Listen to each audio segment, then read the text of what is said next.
Hi guys, welcome back to Taylor Talks Trades. In this week's episode, I'm with one of the directors of P&DSC Decorators, Gary Irvine.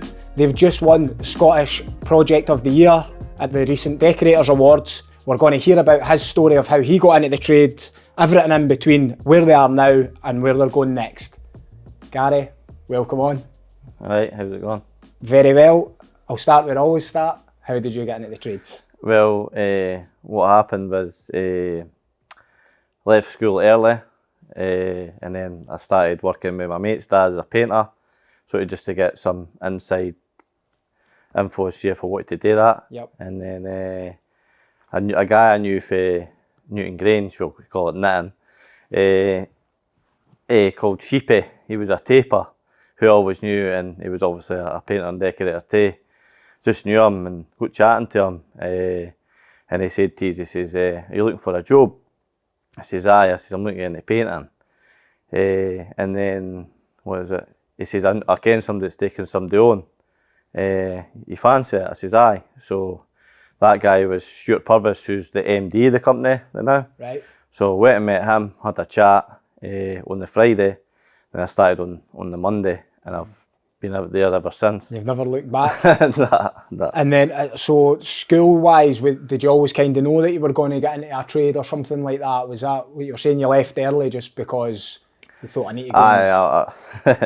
I wasn't great at school, and the teachers would probably tell you that if you went and asked them, but no, school wasn't my hang. I wanted to, I always had paper rounds and stuff like that, so I was always wanting to earn money, so that was the main aim at the start, because you like to go with your mates and have money in your pocket and stuff like that, but nah, I was always just want to work, so it kind of suited me to get into the trade because it was hands-on, it was a good banter and stuff like that, so and that's the same company that you're with now, so I started with them basically when I was 16. Right. So I think this is my 23rd year. Wow. So went in, met Stuart, spoke to him, started on the Monday, and then it just basically grew from there. Just basically grew from there.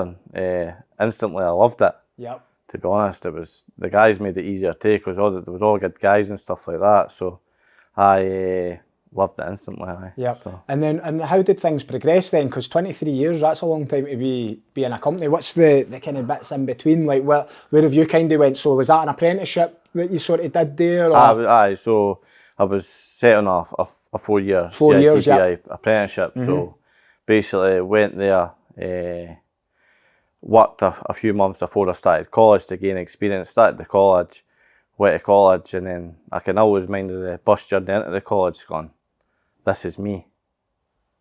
It's a big bad world now, this is me. So I went, this is me. So I went in to college with quite a hungry attitude, and it was seen by the lecturer, because he used to actually give me extra time. Right. Not because I needed extra work, because I was obsessed. Right. I was just obsessed with the trade. So did you just basically take the bull by the horns and go, this is my chance now, school's done, let's go. School's done, left school with nothing. Yeah. I did. Like most of us trades guys. I left school with nothing, so, and basically I've had nothing up to that point in my life, I was always scraping the barrel as you're growing up, so I had nothing. So when I started working, back to when I started college, I thought, this is me. I've got a chance. I've got a chance. So went on, and then every year I was at college, I won Apprentice of the Year. Brilliant. And how do you do that? Is it just attitude mostly? Really? I would say attitude. You've got to want to do it. If you didn't want to do it, you'll not just win it. You're not just going to win it by showing up. No. So done that, and went to the competitions, Angus College as well, with another decorator, Mark Niven, who I know. I'm still friends with him now. People think we're competitors as such, but we're all through the Scottish Decorators Federation. We're actually all friends, believe it or not. That's good. Everybody's got to tender for a job, and it's just anyway. So I gained a lifelong friend through the competitions. So he was actually a year below me, but the competition we're going for, a guy, Jeff Brown, who was at the college at the time, who was the head of the department, said to me, who do you want to take to Angus College? And I'd been speaking to Mark Niven prior to this. I knew how he was good at what he did. Yep. I was saying to myself, well, can I take, I was thinking out the box, thinking, I want to win it. Yep. And I didn't, at that time, I didn't think anybody in the class, no disrespect to them, that were at my level, if we want to go to a competition, you want to go to win. Because it was like 20 folk all over Scotland coming to do it.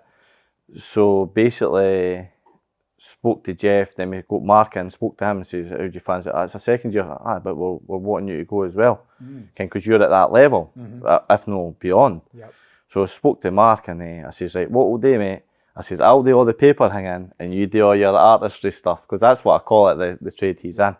And as I say, we became first out of 20 people. Wow. So that must have been some feeling as well. Oh, honestly, it was unbelievable. Yeah. So as I say, for there, kind of just kicked on, and then college was sort of done. As soon as I was out my time, it was boom, you're running this job. Yeah. Because it was just wanted it. So it was basically. So were you already edging towards that, saying, look, I was basically, but I was in my 4th year apprenticeship. For all it's probably frowned upon now that you shouldn't be running a job. I was running a job in my 4th year. I think you should be. Honestly, I was sort of the same. It's like you're starting to take them tasks on. You're starting to run your own jobs. It's and in many respects you kind of should be. I know there is arguments that you're not quite maybe a tradesman yet, but my take on that is, are you ever actually fully complete? Because we're all learning every day. So I think you're never quite done. You're as well as getting in there and getting hands-on experience. So that's good. So for that point, so as I say, I was 4th year right away. When I served my time, I was only 20 because I started at 16, so I was latter 20. Then I was obviously foreman, and then gradually medium-sized jobs to run. And then I think I was about 23. Then I ran a 90-bedroom hotel travel lodge at Waterloo Place in Edinburgh. Wow. So in there, that was a point where... So you were the main guy running that? I was the foreman, working foreman. Right. But it got to the stage, because we had like 20 guys on site, painters. Yep. It got to the stage where I had to then, look, I've not got time to go and work in a room and keep an eye on 20 guys, because basically they'll do what they want. So it got to the stage where at that transition where I spoke to Stuart Purvis, who's the MD now is, and Jim Mitchell, who was the previous MD, who retired last year. I says, look, I've not got time to work and monitor the guys. So they agreed what I said. So kind of like just keep making sure the guys were busy, making sure they were on time, making sure they were staying to the end of the day, making sure the materials were topped up. And efficiencies and productivity, and make sure we get this job over the line on time, on budget, to the quality that's been set. And as I say, used to go to all the site meetings every day and stuff like that. But when you're only 20, I think it was 23, 24, when you're only that age, you've got guys coming in like, older than you, and you're like, right mate, you do this, you do that, and like, who are you talking to? And it's like, it's not if I'm saying it in a bad way, it's just the kind you've got to earn respect. Oh, absolutely. So as I say, as time went on, people went, this guy means business, he's not taking anybody's crap. So good on you. You've got to stand your ground. It's not the case of being the big man, it's just the case of you're working for PDSC, I'm the guy looking after the job. You'll do within reason what I say, regardless if you like it or not as such. Because you're only asking them anything you wouldn't do yourself. It helps having that tools background as such as well. The fact that you are a painter, you did your apprenticeship and all of that, you gain a wee bit extra respect, I think, rather than being a sort of a textbook contracts manager or a textbook sort of supervisor. You know, it's good to be like, sometimes you could just pick the brush up or pick something up and go, look, this is how I would do it. it probably gains you a wee bit more respect, whereas sometimes there is that element where people just won't respect somebody that's not done the trade that they're in, if that makes sense. So it kind of went for, that was like my first massive job under my belt, and it was was that quite daunting? I wasn't say daunting, I learned a lot. Figuring it out, as in young guy as well. I was taking things personally, Ken, because I loved my job. I was just taking it like if personally. If something was going wrong, or if somebody wasn't doing as what you'd asked, sort of thing. If like you went to a room and something was maybe no filled right, no coat right, and then again I'd be like, oh right. So as I say, I used to make lists up at each room and give the guys who done the room a snagging list, and they had to do it. It was just part of the contract. They want you to snag your own work, rightly so. It's you that's doing the work, you've got to snag it. And then when it was ready, I used to say, right, XYZ room's ready, go and check it. So, Sounds quite good. It's like quite a buzz, like 90 rooms, all these guys, you're going round, you've got your wee kind of systems and processes that some of it you're probably actually maybe was in place, but you're actually making up your own stuff as well. No, well, to be fair, things like that, as it stands there, I was looking at different things that could make it easier. Make it better. Like snagging, like obviously you've got your Site Audit Pro and all that now, that is an absolute great app for everybody. I would certainly recommend that. And what is that then? So is that like is this an app where you can take a photo of the room and fill in the details? So it's basically like what you were doing with them sheets back then, but now it's a lot more kind of technology driven, really. Back then stuff like that's amazing now, what you can do. I know. Back then you just had a heading with your company name, snagging sheet, and then you just follow the blanks, the date and all that. But now it looks more professional. Most of the work's kind of done for you, and then you can. The good thing is being able to take the photos as well, because like when if the painter who's done it sees the visual plus there's the description. You could say top right hand corner at window, and they go in and they go, what top right? That makes sense. Loads of good stuff I'm picking up on there, mate. Like one of the main things, just going back that wee bit, is that obviously you'd said like you didn't feel like you did very well at school, you're left with nothing, and then it's just like I could see your kind of face light up as you went. I was going in on that bus, and I just said, "This is me now. This is the big bad world." And you just kind of took it, and then you went and you're winning these competitions, and then when you've passed that apprenticeship or you've got your qualification at the end, that must have been a great feeling. Like I could see it in you just to, now you have got something, and that's what, like this podcast for me, if anybody's listening to it and wants to get into the trades, you've maybe not done too well at school, this is the stories I want them to be hearing. It's like it can transform your life, because now you have got a bit of paper that just says that you stuck something out for 4 years. That just says that you might just be good at something. And it just can give you that wee bit of belief, and then you just build on that confidence for there. So fair play to you for wanting it and going in and getting it done. And then, it's obviously shown the fact that you've been given the responsibility as well, and like, with the foreman role and stuff like that. And obviously you're going to continue, and you're going to let us know like where it kind of steps for there. But I think there's just some amazing lessons in there around probably hard work, seizing the opportunity. Like if it comes your way, like take it. Oh, definitely. The amount of people that, like, I went to college with, and didn't get me wrong, like I never won any awards at college, and I wasn't probably the best behaved, and I do regret it at times. And I've done all right in the trades, but I do regret it at times. But there was ones that was way worse than me, that was just like, they probably just didn't even finish it, and they just turned up for a carry on. They thought they were still at school, and like there's so much opportunity in the trades, whether it's building yourself up like what you've done and working your way right up through the company, or it's starting your own business, or it's travelling to Australia. There's so much you can get out of the trades.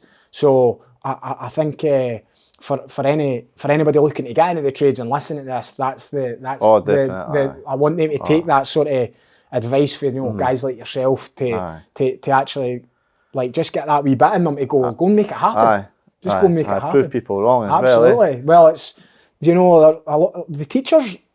in theory, like you think back to that and they maybe say you'll never amount to anything, you'll just be this or that. They were probably right at that time, but we changed at some point. You know, we got given an opportunity to change. So at that point, they were right because, like, the actions and what we were probably doing, the trajectory probably did look like, right, you're probably never going to get a job. You're going to end up somewhere like, you know, doing something like ridiculous. But I think now, like, even when I see my teachers, like, I couldn't say to them like, "Oh, I proved you wrong." It'd probably be like something more along the lines of like, you know, I actually proved myself wrong as well, because at that point you're having a carry on. You're not really focusing. You're not thinking of the bigger picture, and then you're actually going. But like when you actually look back on that now, you go, nah, I could have been I could have just tweaked it a wee bit and been a lot better, and probably people might have believed a wee bit more. What happened then after that? Where did you? So basically, what happened is became foreman, and then the company we'd done a lot of work for. All the big jobs, they wanted me on them because it was positive. They kind of get the job done, and they kind of had standards. Yeah, good. Kind of within the company. So basically, back then when obviously came foreman, then done all the big jobs. I could name loads without going into too much. Loads of massive, great contracts with a lot of big main contractors and stuff like that. And is this like hotels again? Hotels, like hospitals. Aye. Like Aspire Healthcare and stuff like that. Stuff again, they weren't the massive jobs, but they were all over the UK. Yeah. So done foreman, so done that for up till I was about maybe 28. 28. I'd sort of done a lot of that, and then went into the office. It was kind of getting primed up. Yeah. So went to the office and learned the office side of it is completely different to being on the job. Completely different. So it's just basically today a lot of just covering your back with emails and stuff like that. I didn't see that side. I only seen what was on the job. Right. So it's a kind of a transition again, another learning curve for you. Another learning curve. So as I say, went to the office, grabbed it with two hands. So that was me off the tools. Yeah. It took a bit of getting used to at the start, and I found myself when I come off the tools, there would be jobs coming in going, I'll catch that. Out with overalls for a day, I'll catch that. So I would have my wee kit in the van, even though I was a contracts manager. Still maybe still hungry as anything. I'll catch that, save him doing that. Just thinking of profit margins and stuff like that. And making it work. And it was I had to say to myself, look, you're doing too much. Concentrate on what you're doing. But the contract side, stop do more delegating.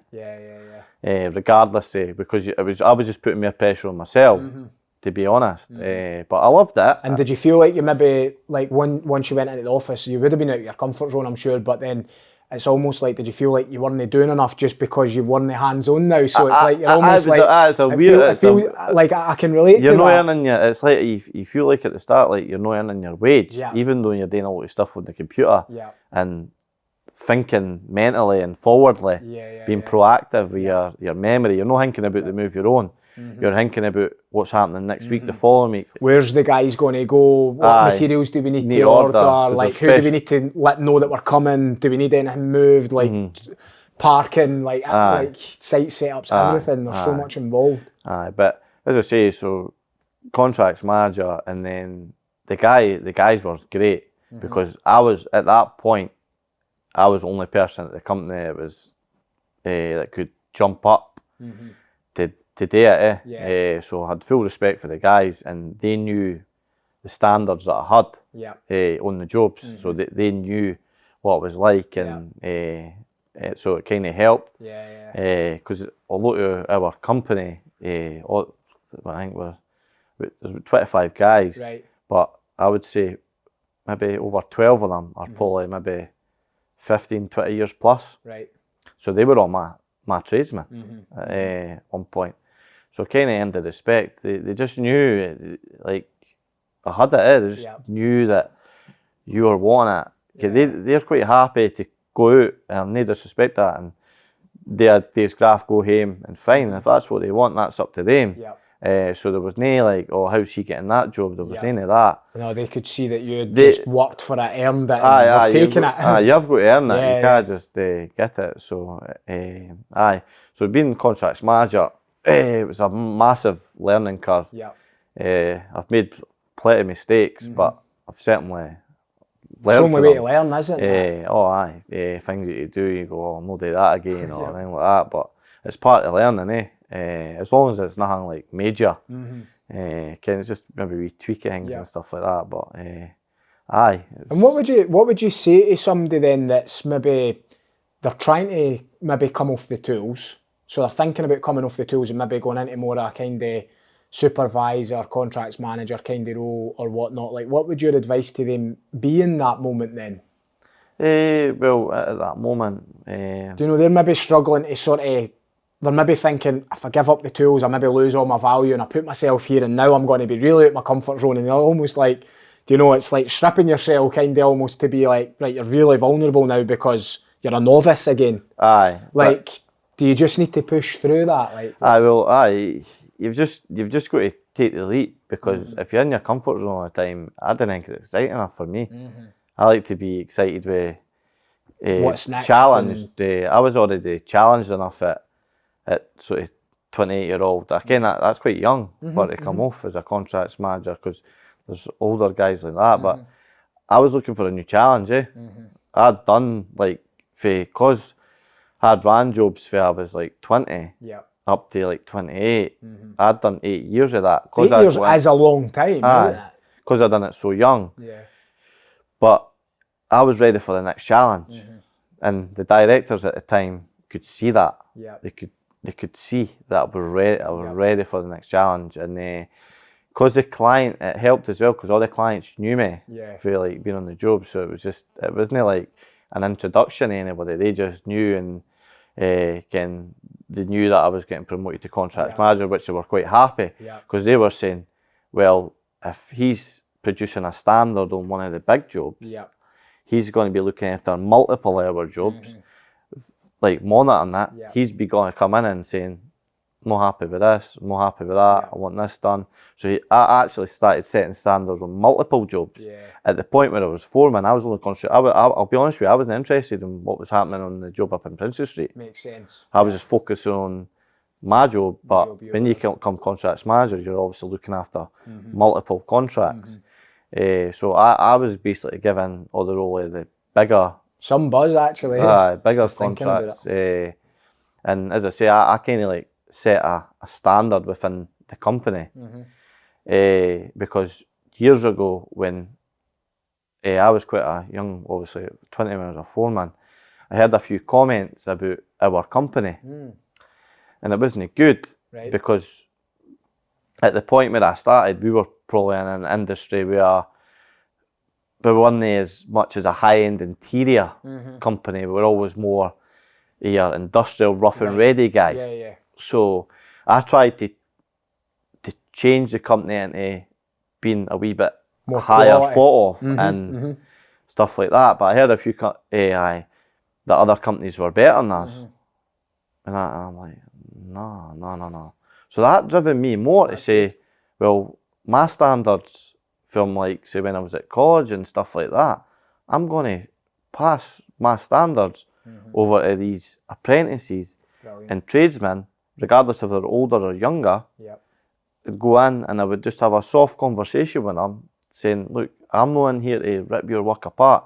I'm in here to set the standard of where PDS are going. So we went from other main contractors actually talking about today, for being there on their list to get us in, to up here. So these other companies who were saying it on different training courses used to say, oh, use a PDSE, use a bit rough and ready. Where in my mind I thought, well, that's a challenge to me.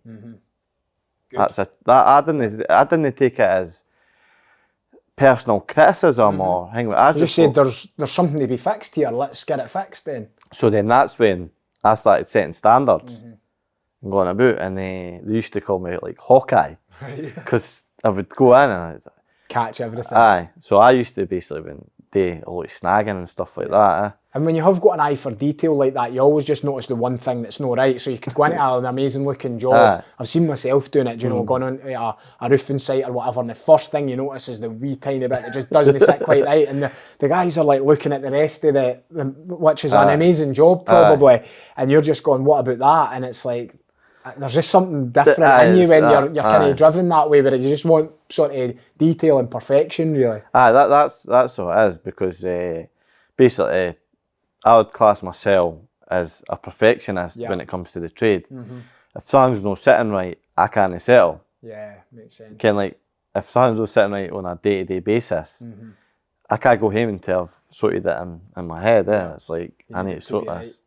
So it's like one of the things. And how have you got on with the sort of like apprentices and stuff like that? Have you had quite a good success rate with them coming through? Aye. So as I say, it stands at, I think we've got 6 or 7 now. That's brilliant. One just came out their time, who's we're keeping on, and the other 6 that are still there. I think we've got 2 first year, 2 second, and a third and a fourth. So we do love apprentices, training them and stuff like that. That's brilliant. So no, it's a big part of our business. No, that's good. So it's like, good if you're like driving them standards as well. It means they know that they're, you know, they're what's expected of them, and that they'll need to do, like, they'll need to be quality. They'll need to do a good job. Well, I'd say about the 25 employees we've got, I think there's must be about 8 of them that served their time with us. I was there, tradesman, foreman, and they've kept on board. So and 2 being my brothers. Right. They're still with us. That's good. I've got 2 brothers that work with us. One who's maybe about 23. He served his time a couple of years ago, and then Matthew, he's 30. Yep. So he's still with us as well.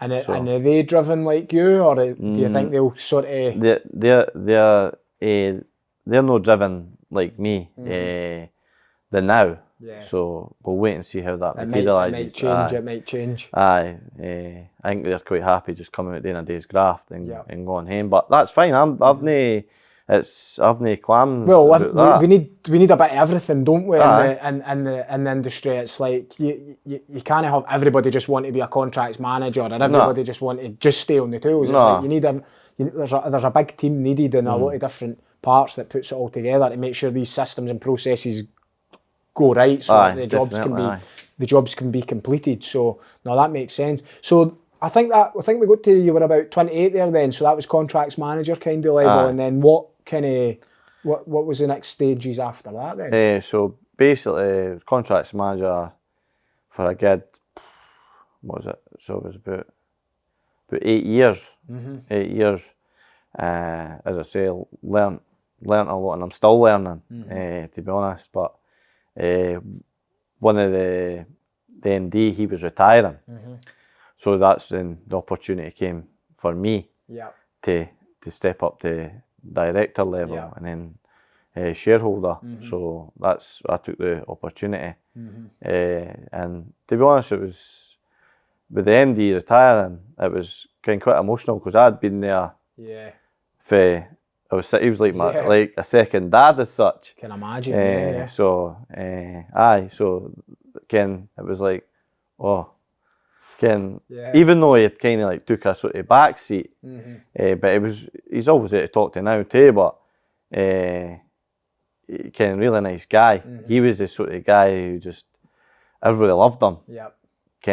It was the sort of, he would just be the yes man as such. But I think you need that, but you need the other side of it. So I was kind of both a bit of yes and positive and stuff like that. But also try to drive the productivity and get the standards, because equally if you can't do that, then you're not going to have profit, then the company's not going to be running. So as I say, it was July 22, that's when I became director.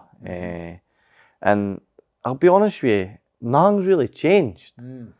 Nothing's like, apart from different things, as you know, what it's like running a business, different sort of more pressure put on your head for a sort of legal point of view and that as well. So, so basically nothing's changed. Everything's like, just cause I don't like, I go into the jobs and I don't know, like, I just I'm introduce now the director and this is like I don't like go introduce myself as a director, and like, I just go and speak to people and like that. They'll kind of know because I'm visiting site and stuff like that, but it's no like, it's a title, but it's a title that's been earned, No, definitely. Definitely. Through hard work and a lot of basically late nights, early mornings, absolutely, up and down the M6 and stuff like that. It was kind of, but the hard work doesn't stop. It continues just because you've got to that level. You've got to keep. There's always another level, isn't pushing there? on, So absolutely. I kind of try and think out the box. I'm always thinking of my next move and being proactive. Always keep in contact with people, and I think it's good if you keep in contact with people, because if a job comes up, they'll phone you. See if for whatever reason you could just be speaking about nothing, but they've still got you on the radar. You're just keeping. It's about relationships, Absolutely. So, as I say, but I'll be honest with you, to get to like. It's no, you think it's just looking at me, it's just me. It's no, you've got to have a good support behind you, like family, that understand that I'm going to miss stuff, no because I want to, and family comes before business. But at the same time, if you've got a supporting partner that backs you and you're not getting any hassle and just letting you be you, that is massive. Absolutely, I would agree. Like, that's something I've had, and I almost think it is like a superpower.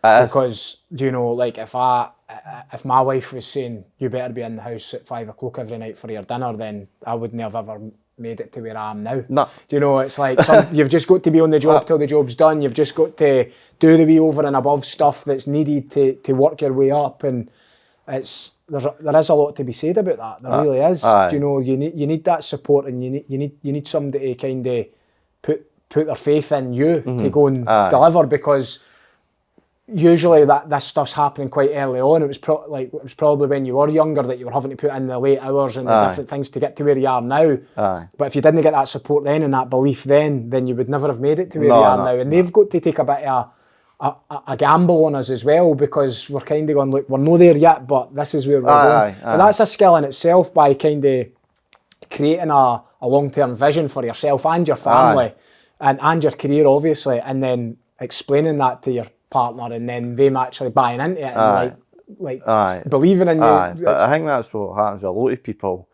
They just, if you didn't explain yourself, like what, they'll just do it and think, oh, why the morning? But try and explain your vision and be on it on par together, and like they're basically your stress ball. They're getting that when you go home and such, maybe a few issues that's happened or anything like that, and then they're there to support you. But as I say, like I feel bad sometimes when I go home and I've got to go and see another job that's on a night shift, and the kids will be like, oh, where you going, Daddy? And like, oh, can they be lump in the throat? But I'm not doing it because I want to do it. I'm doing it because I'm trying to make it better for the whole, we're a unit. And so I'm working for the team and the unit, not just for me. Regardless of what I do, I'll no change anything. It would still be the unit. But if I do better, we all do better. And that's... and it's the experiences and stuff that you end up getting as well. It's like, I would relate to that. Like there's like I've missed loads of bedtimes with the kids, or bath times, or even in the, like there's sometimes I've been away that early in the morning, I've missed them, and then I'm back that late at night that I've missed them as well. And to go like sometimes a day or a couple of days and you're actually missing your kids entirely through work, it shows what the grit and determination and actual sacrifice that is needed to go and do well. But there is such an opportunity. Like if you're willing to do that, you will get it. But what I've found is that over the course of time, if you put that effort in, you can probably, you get like better experiences. Like for example, like taking my family to like Disney World was like amazing. We would never have done that if we didn't put the sacrifice in at some point.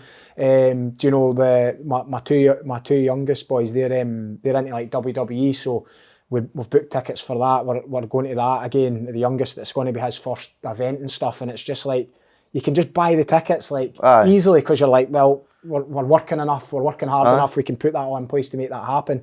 But sometimes it does come at the sacrifice of no being there every single day or every single bedtime or bath time or reading them their book or whatever, and it like that is the cost of success, I guess. A bit. As I say, you're bang on what you said, but if you've got that support, you're not getting like the guilt trip as such.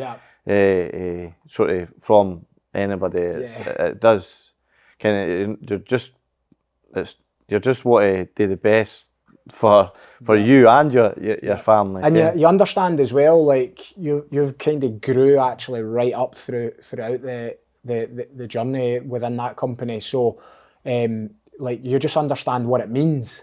So like you'll be able to probably like weigh up quite well and go, the work really needs me here. You really need, like, you know, and you'll know when that time is. And you sometimes just got to go when the sort of, you know, the bat signal comes on as such, and it's like, look, it's only me that can deal with this, and I just need to go. But I know, and as I say, even I reckon about yourself, but like even when you go on holiday, like I sometimes just need half an hour, like just to go and check. I ken it's work, but they understand that as well because it's like at the end of the day, I've got a responsibility, and I'm not going to be sitting at the table checking it. I'll just like mark out some time. Just mark out a wee bit of time, rather than own what's that? Working all day like, whilst you're on holiday. No, that makes sense, and I think my families came to expect that. Like they're just like, you know, when we go on holiday, like the plans will be sometimes built a wee bit around like, right, what have you got on? What are you needing to do? Like when me and the wife went to Cyprus, it was the first time we'd been on holiday ourselves for ages, but I'd just started my kind of my business mentoring business.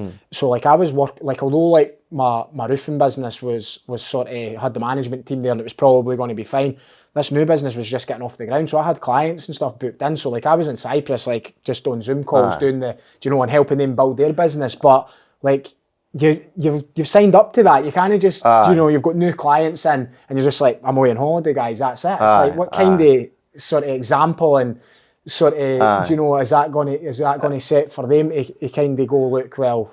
Because I feel like as the role of the company, your phone's on like all year. It's no, you can't fully shut off. No, and I think like I actually quite enjoy that, to be honest. Like I'm not saying like being a workaholic is the answer, but like what I'm saying is like being the know all the time, like being kind of in control. But that's of what's what makes basically people different. If you want it, it's the fact you want to do it rather than there is the people who go, if they finish at 4:30 or whatever, that phone is off, and you only get me till tomorrow morning when I actually walk in the doors. Then even try and text me before like starting at 7:30 or 8. It's like just I'm not available. And it's like it's 4:29 and they're off kind of thing. But no, it's one thing that I was thinking about there is like you're very driven, obviously, and you've climbed that career ladder like massively well within PDSC. Like, what sort of stopped you like wanting to start your own thing? Was that because you had the career ladder you could work? It was always planned out to me what the steps would be. So to be honest, I wouldn't really want to start for myself because it was like PDSC's gave me so much. And feels like your own, and they've actually. So it's been quite a like. It's like a family, So like even the thought of that would be like, it makes me like thinking, oh no, I would never. That's brilliant. I would never. We're on it together. I would never really want to be that person where like I'm away. I'm going to start for myself. Unless other stuff in the future had happened, but. It just shows you the balance of like if the company can get it right for the driven employee, do you know, and the driven employee can get it right for the company. That's like it's the perfect success story for how to climb that ladder. So as I say, the fact is I get okay financially. Yeah. I'm no chasing money and stuff like that. I'm chasing money within the business, but it's kind of different. It feels different. Yeah. Because you're chasing money for PDSE. It's no like chasing it for you personally. Yeah. And if you're not getting paid, like if you didn't get paid for yourself, it's like you're not any money that week. Whereas it is different when you're part of an organisation. Like, I've always thought it like I want to basically. I'm looking to grow a business. I'm not looking to work for myself. Makes sense. Again, I'm not really want to be like where I'm now. I don't want to go back because if you start your own business, you have to go back on the tools, which I love it. Then I do, but I'm trying to grow something. No, just like start. You can start yourself and then grow something. But there's something. You're already got this already so much of the way we've already got the kind. I think PDSC's been going for must be over 27 years maybe. Wow. And obviously I've been there 23 of that. So we've got a really, really good business. So as I say, the potential's there anyway for more progression. I'm only at the stage where I'm at now. Because obviously Stuart, the MD, he'll eventually retire as well. And then his son, Scott, who's in the business, he'll then work out a plan from there.